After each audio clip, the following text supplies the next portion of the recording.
साथ प्रधानमंत्री नरेंद्र मोदी ने शुक्रवार की शाम न्यूज 18 की राइजिंग भारत समिट में हिस्सा लिया और कांग्रेस की ओर से लगाए जाने वाले कथित वोट चोरी के आरोपों पर पलटवार किया। प्रधानमंत्री मोदी ने यह कहा कि कांग्रेस की वोट चोरी नहीं हो रही, बल्कि सच्चाई यह है कि लोग अब कांग्रेस को वोट ही नहीं देना चाहते हैं।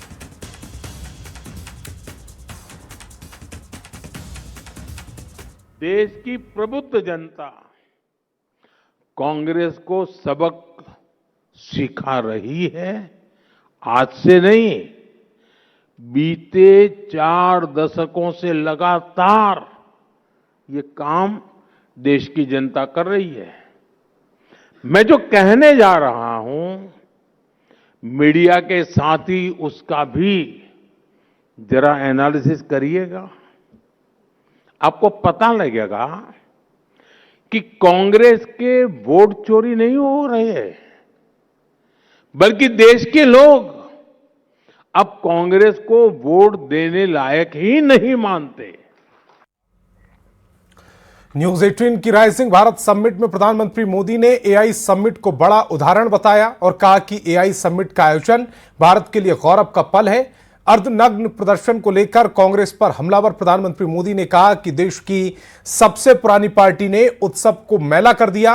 विदेशी अतिथियों के सामने कांग्रेस ने सिर्फ कपड़े नहीं उतारे, बल्कि कांग्रेस ने अपने वैचारिक दिवालियापन को भी एक्सपोज कर दिया।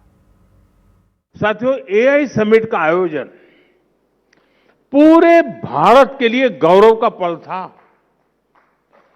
लेकिन दुर्भाग्य से देश की सबसे पुरानी पार्टी ने देश के इस उत्सव को मैला करने का प्रयास किया।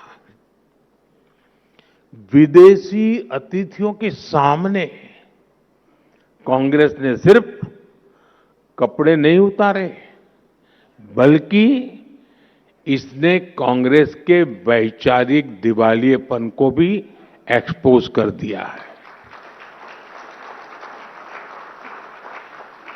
जब नाकामी की निराशा, हताशा मन में हो और अहंकार सिर चढ़कर बोलता हो, तब देश को बदनाम करने की ऐसी सोच सामने आती है। जाहिर है, कांग्रेस की इस हरकत से देश में गुस्सा है। इसलिए इन्होंने अपने पाप को सही ठहराने के लिए महात्मा गांधी जी को आगे कर दिया।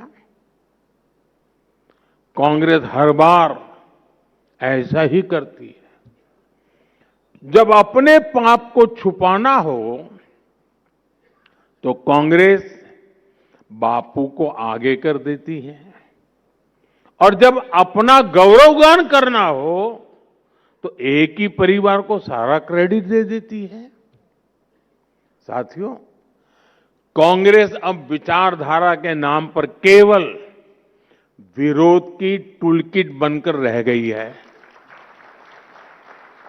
और ये अंध विरोध की मानसिकता इतनी बढ़ गई है कि देश को हर मंच, हर प्लेटफॉर्म पर नीचा दिखाने से नहीं चूकते।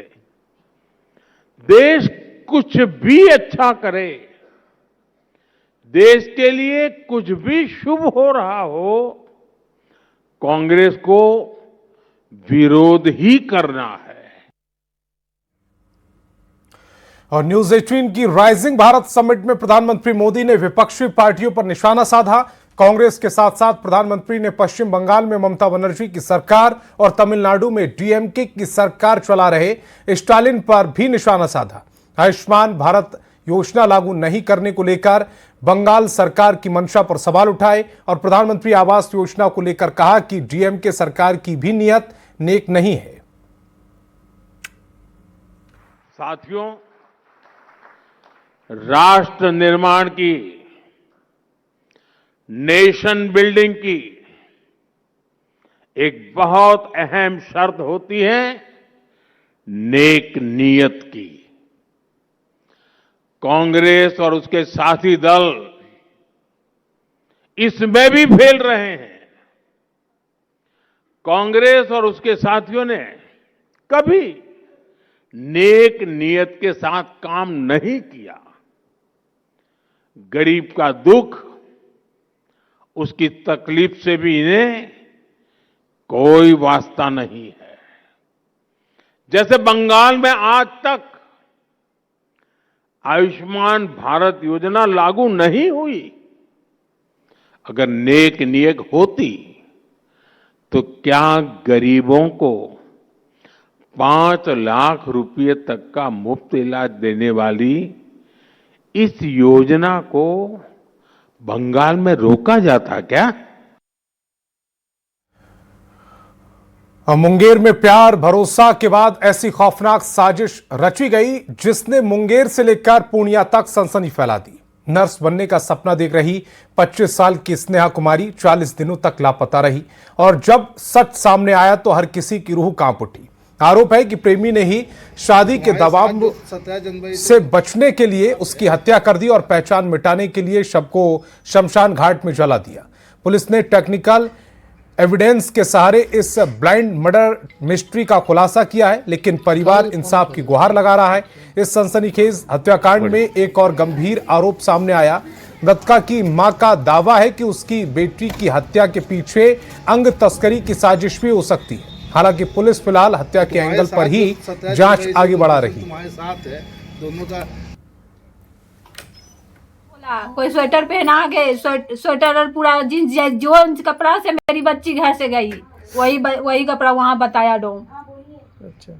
ये सब लड़की को ऐसा लड़की को लेके आया था, फोटो दिखाया, वहाँ का फोटो खींचा है, फोटो खींच के रखा है। स्वेटर बोल का यहाँ से पहन के नहीं गई, स्वेटर कैसे पहनाया वहाँ? सैंडल तक मेरा बच्चा पहन ले था, वो लड़का सैंडल खोल के गंगा जी में फेंका। हम तो भगवान और प्रशासन से एक ही गुहार करते हैं कि उसको मौत दिया जाए, फांसी पर उसको लटकाया जाए। वो हॉस्पिटल में डीसीडी हॉस्पिटल में वो काम करता है, उस सब लड़की को बहला फुसला के बुलाता है और उसका किडनी निकालता है, जला के सबूत मिटा देता है। हमको इंसाफ चाहिए मेरे बच्ची के। हम तो क्या बोलता है, प्रशासन से उम्मीद था कि मेरा बच्चा जिंदा या मुर्दा मेरे पास, मेरा तो कुछ नहीं हाथ लगा था। कम से कम हमको इंसाफ चाहिए कि नहीं, हमको इंसाफ चाहिए बस। कि ये जो लड़की थी ये इसके पास आकर के रही, 17 तारीख को ये चली यहाँ मुंगेर से और आकर के रही। पूर्व से लोग परिचित थे और लड़का जो नीरज कुमार है उसकी शादी कहीं और तय हो गई थी।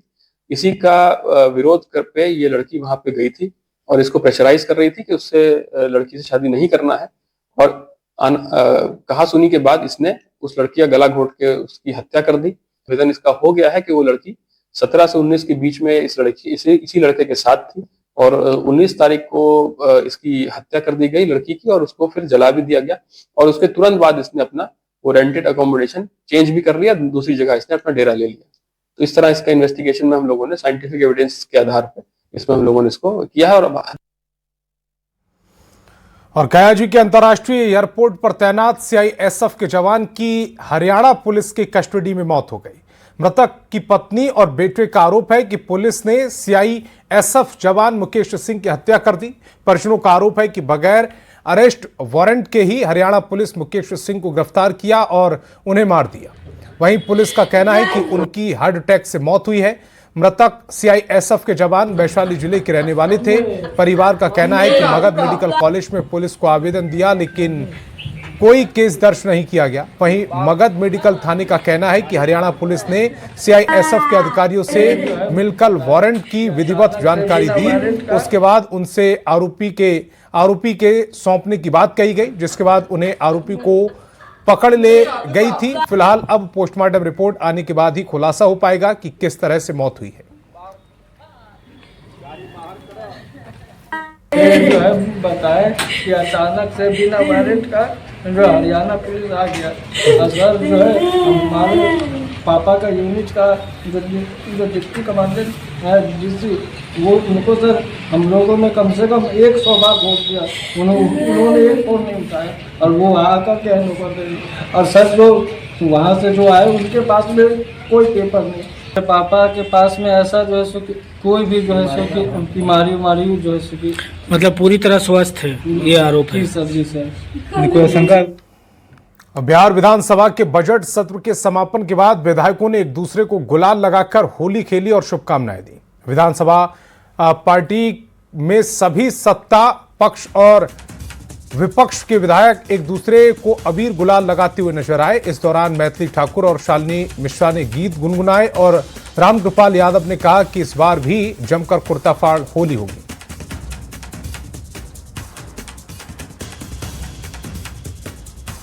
प्रयोग किया है और अलग अलग जो प्रक्रिया के माध्यम से, जैसे कि बहुत सारे अलग अलग प्रकार के क्वेश्चंस होते हैं, सब में अपनी प्रतियोगिता मतलब पार्टिसिपेशन भी किया और भी पूरा अच्छे से किया। बहुत अच्छा लगा, सभी लोगों ने मदद की। इलाके को लेकर के आपने भी कई सारे सवाल जवाब उठाए, लेकिन लगातार लॉ एंड ऑर्डर को लेकर के और जिस तरीके से शराब को लेकर मामले उठे, आप कैसे देखते हैं इन मामलों को लेकर? सब क्योंकि मेरी जो जिम्मेदारी है कि मैं अलीनगर में कैसे लॉ एंड ऑर्डर ठीक से रहे, मेरे क्षेत्र में कैसे हर एक काम ढंग से हो, तो मैं उस पर बहुत ज्यादा दृढ़ता पूर्वक कार्य कर रही हूँ। इस तरीके से आज जो है तमाम पक्ष के विधायक हो या विपक्ष के विधायक हो, सभी ने होली खेली। पक्ष कुछ नहीं था आज, कोई ऐसी बात नहीं थी। अलग अलग विचारधारा के लोग भी आज साथ मिलकर होली खेल रहे थे। आपने भी खेला, कुछ गाने भी आपने गुनगुनाए, 2 लाइन सिर्फ।